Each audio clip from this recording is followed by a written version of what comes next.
మనుషుల దుష్టత పెరిగి వారు చెడు పనులు చేయడంతో దేవుడు వారు సృష్టించబడినందుకు పశ్చాత్తాపపడాడు.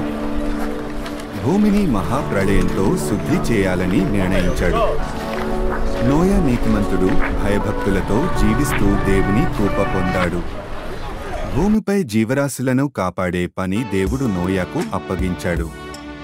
వృక్షంతో ఒక పెద్ద నౌక నిర్మించమని ఆజ్ఞాపించాడు. ఆ నౌకను 3 అంతస్తులతో లోపల మరియు బయటకు పిశాచంతో పూయాలని చెప్పారు. ప్రతి జాతికి చెందిన జంతువుల జతలను, 1 ఆడ 1 మగ మరియు కుటుంబానికి అవసరమైన ఆహారం నౌకలోకి తీసుకురావాలని దేవుడు చెప్పాడు.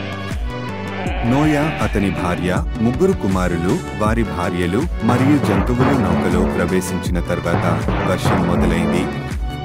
40 రోజులు 40 రాత్రులు వర్షం కురిసి పర్వతాలన్నీ నీటిలో మునిగిపోయాయి. 150 రోజులు భూమి నీటితో కప్పబడింది.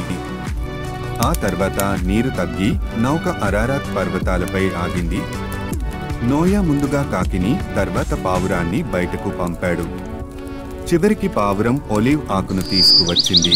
నీరు తగ్గిందని సూచించింది. నోవహ్ నౌక నుండి బయటకు వచ్చాక దేవునికి బలిని సమర్పించాడు. ఈ బలిని దేవుడు అంగీకరించి మరోసారి ఇలాంటి ప్రళయం ద్వారా భూమిని నాశనం చేయనని వాగ్దానం చేశాడు. ఈ ఇంద్రధనస్సు ఆ ఒడంబడికకు సంకేతంగా ఇచ్చారు.